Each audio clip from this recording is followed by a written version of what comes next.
Es tiempo de Pulso de los Mercados con Roberto Barberena. Pulso de los Mercados. Beto, qué gusto saludarte esta noche. Buenas noches a todo tu auditorio. Esta semana el tipo de cambio peso dólar tocó mínimos del año en 19.0950, un nivel que no veíamos desde hace meses, de hecho desde el año pasado. Pero lejos de celebrar, la pregunta de fondo es: ¿esta bajada refleja fortaleza del peso o más bien es debilidad del dólar? Hoy te traigo el contexto completo, datos del empleo de Estados Unidos, nuevos aranceles al acero y al aluminio, un entorno político y fiscal que está debilitando al billete verde, justo cuando el diferencial de tasas entre Estados Unidos y México se empieza a cerrar. Primero vamos a hablar con el tema del empleo. Esta semana se publicaron las nóminas no agrícolas en Estados Unidos, 139,000 nuevos empleos, más de lo que esperaba el mercado. La tasa de desempleo se mantuvo en 4.2% y los salarios por hora subieron 0.4%. En resumen, un mercado laboral que, aunque viene un poco a la baja, sigue estando bastante sólido. ¿Y esto qué implica? Bueno, que la Fed podría no recortar tasas pronto. La inflación obviamente no se puede controlar y evidentemente esto pues no ayuda a que la Fed pueda recortar las tasas. Recordemos que la Fed tiene un doble mandato: controlar la inflación y mantener el pleno empleo. Pero al mismo tiempo, Banco de México sí está recortando las tasas. Ya vamos en 8.5% de la tasa de referencia aquí en México, mientras que la tasa de referencia en Estados Unidos es de 4.5%. Este diferencial, que llegó a ser de 575 puntos base, es decir, un diferencial entre la tasa de México y Estados Unidos de 5.75%, ahora se ha reducido a tan solo 4%. ¿Qué pasa si sigue achicando ese diferencial? Bueno, el peso pierde atractivo para los inversionistas internacionales, lo que normalmente haría que el dólar subiera contra el peso. Y si las proyecciones actuales se cumplen, la Fed cerraría el año en 4% y Banco de México cerraría en 7.5%, lo que seguiría presionando ese diferencial. Pero el dólar está bajando. ¿Por qué? Bueno, aquí viene lo interesante. El dólar no está cayendo por fortaleza del peso mexicano, sino por una combinación de presiones globales. Por un lado, la política comercial de Estados Unidos pierde credibilidad. Esta semana se duplicaron los aranceles al acero y al aluminio de 25% al 50%, encendiendo focos amarillos en los mercados.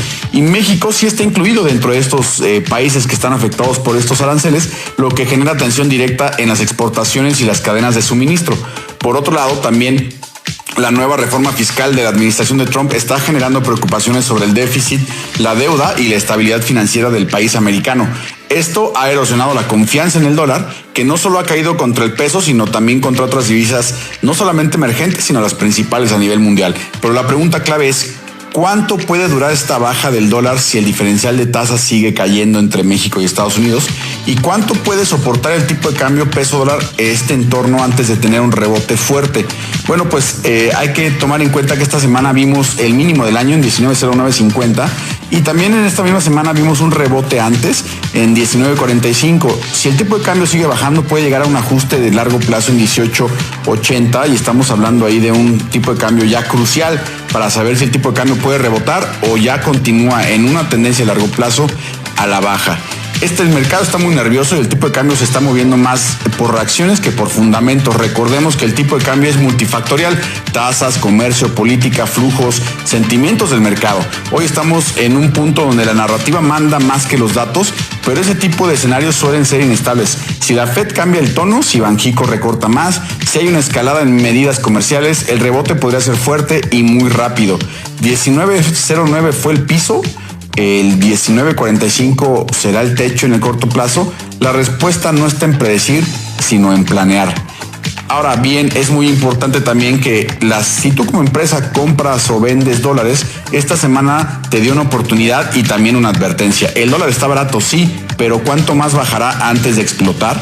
Aquí es donde entra la estrategia: fijar un precio objetivo de compra o de venta, definir tu peor escenario, un stop loss, tener claro cuándo ejecutar antes de que el mercado lo decida por ti. No se trata de adivinar, se trata de anticipar y proteger tu presupuesto.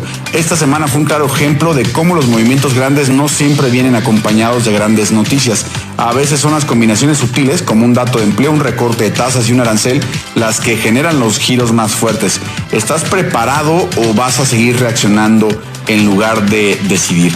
Yo soy Roberto Barberena, asesor en estrategias de inversión y especialista en mercados de divisas y derivados. Escúchame todos los días en Spotify, YouTube y TikTok como El Pulso de las Divisas y sígueme en X, antes Twitter como @elpulsodivisas.